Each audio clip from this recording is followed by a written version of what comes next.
What is up, YouTube? McIntyre here. Today I wanted to bring you guys a super quick video talking about Murky and the PTR changes to this hero and give you guys an idea of what build I personally believe will be the strongest for this hero. If you guys didn't know already, they reworked Murky's kit. They added a lot of new talents, and a lot of these talents I believe are going to sadly make Murky a top tier hero in Heroes of the Storm, which is something that I don't think anyone wants to hear me say or, looks forward to. So in order to kind of, I guess, accept this, I'm creating this video for you guys to go out there and destroy with Murky until hopefully he gets nerfed. So we're going to quickly go over the talents really quick, what I personally think is the best. I should probably set myself to 20 super quick, and we'll talk about the talents. So the level 1 talent, there are 2 talents I believe to be the best here. The first talent, and probably the best talent, is going to be a fishy deal. Okay, so these are, you get a stack of bribe every time you get a last hit with your puffer. So what this means is if you're in the lane and you take fishy deal, a lot of the time you're going to slime and then throw your puffer. And when this puffer blows up, you get a stack of your passive per minion killed, right? I don't think it triggered there, but essentially if you last hit with the puffer fish, you get a stack of bribe, and 5 stacks can use to steal a mercenary camp. So that means every 2 minion waves, if you do puffer fish correctly, you should be able to go bribe an easy camp. All right, so this is already pretty powerful in itself, but on maps like Blackheart's Bay where you're AFKing bot, if you clear 3 or 4 waves, you can immediately bribe the bottom hard camp, for example. Or on maps like, let's say, Dragonshire, if you're solo top and you're last hitting minion waves there with puffer, then you'll be able to go and bribe your hard camp there as well. So this is an incredibly powerful talent, and honestly just really powerful. A lot of people like the egg hunt talent. It's pretty good for vision purposes, but honestly it doesn't do anything, and a lot of the time you have to go out of your way to place the fake egg, so it almost feels like it's not worth it. Fisheye is the other talent that I do believe is good, because when you spawn from your egg you get increased movement mount speed, which is pretty nice, plus your egg is a bit healthier. So even if the enemy team sees your egg, they can't just immediately kill it if it's stronger, right? So this talent can be considered if you're not on a map where, bribing a camp might be valuable. So it is something to take into consideration, but for the most part, a fishy deal I think is where you want to be at. At level 4, we're going to talk about the next pretty overpowered talent about Murky, and one of the reasons why I think he's going to be a top tier hero is slime time.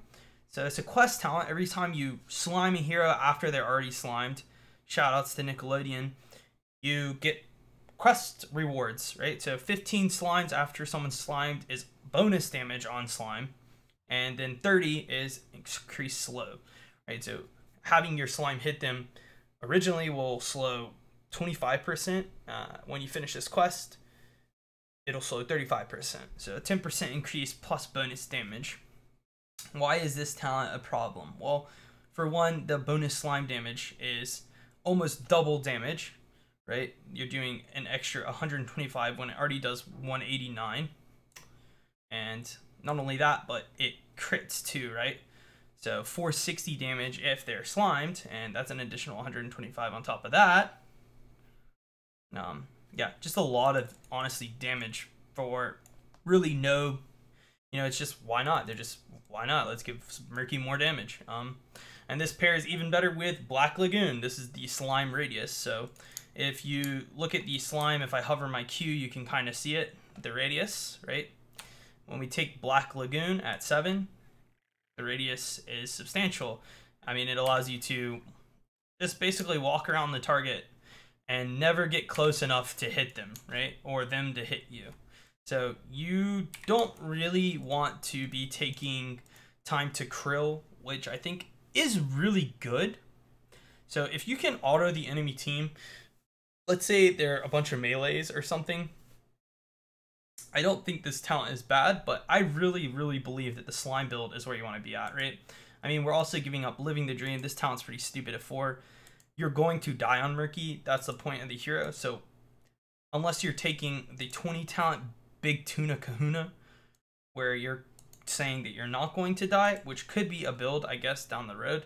It's going to weaken your late game for a strong 20 early game. I mean, gonna weaken your early game for a strong late game. Sorry, I got my words mixed up there. So it seems unreasonable to weaken our early game when Murky's already has a hard enough time, just to, on the off chance you make it to 20, you know, be more effective, right? So I really like slime radius here. Again, you can just kite, right? You never want to really hit the person. You just want to run around them and just continue to slime them over and over and over. At 10, we have March of the Murlocs. They finally buffed this talent. These Murlocs move insanely fast now, and honestly, if you get this talent off, I'll just cast it super quick. These things will run people down. Before, it felt like they were very slow.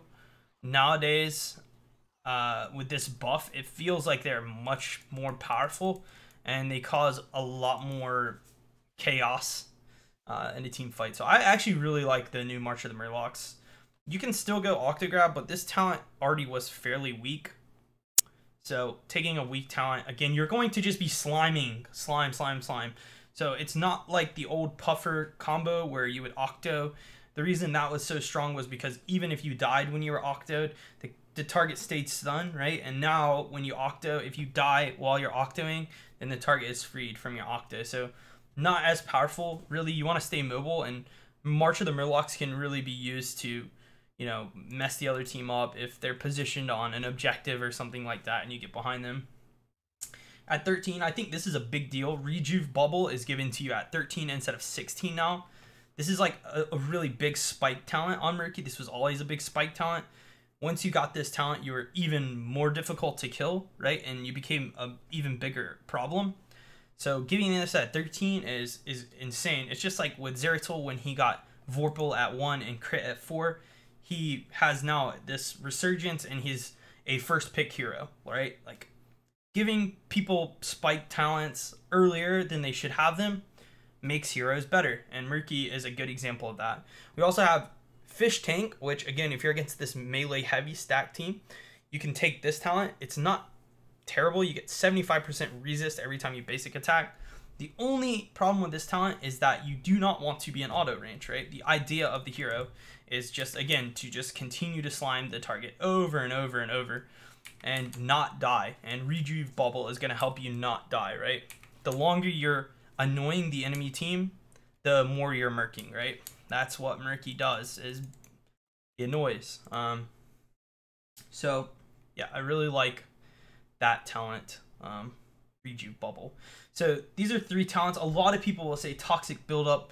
You know, a lot of people are saying time to krill, toxic buildup. That's just so insane, right? You're stacking a slow. You're every 3 autos, you're sliming. Again, we're not really autoing that much.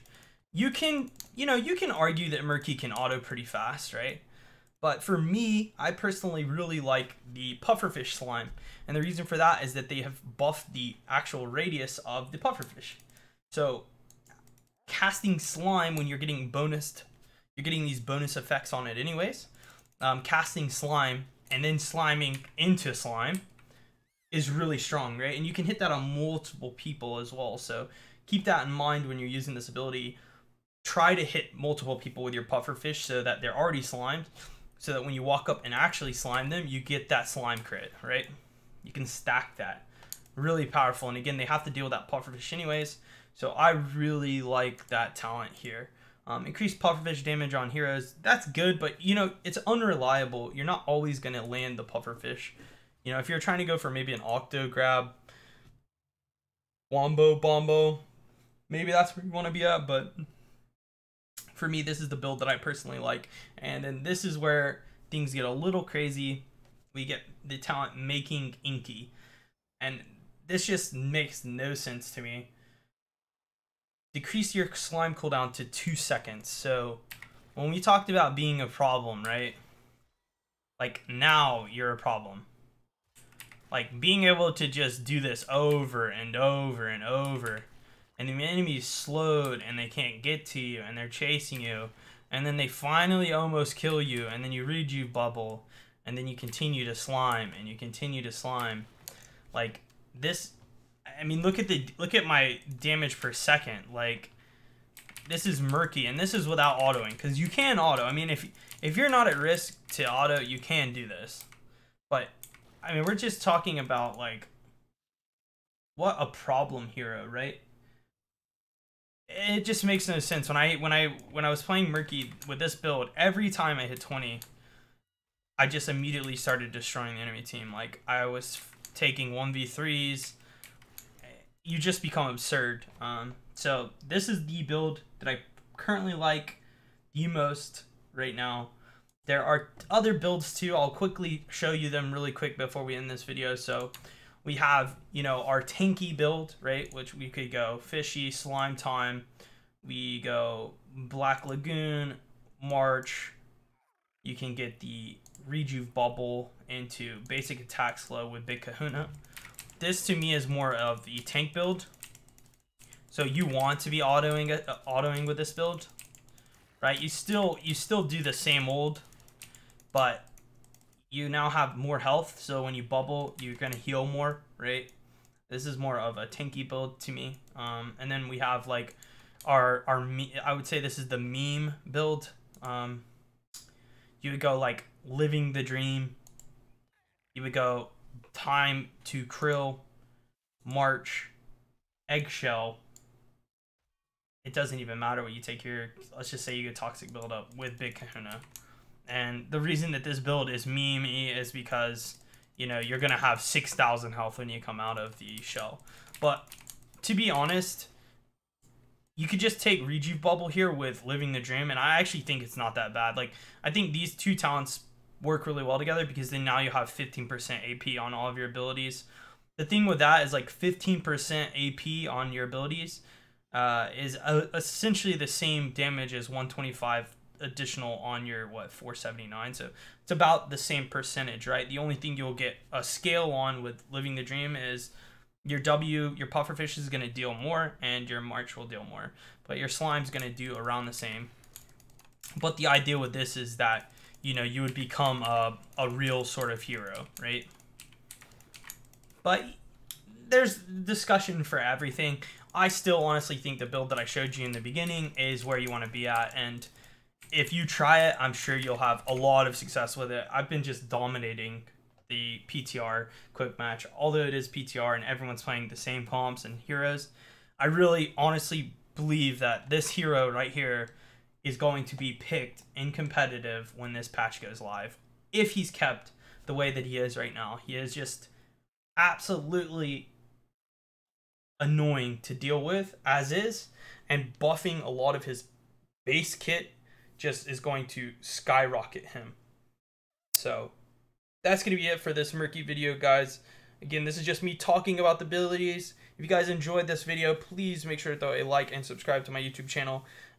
I'm also going to, hopefully, somewhere on the screen right now, have a gameplay of Murky that I'm going to upload to YouTube as well. This is something new that I'm going to try out.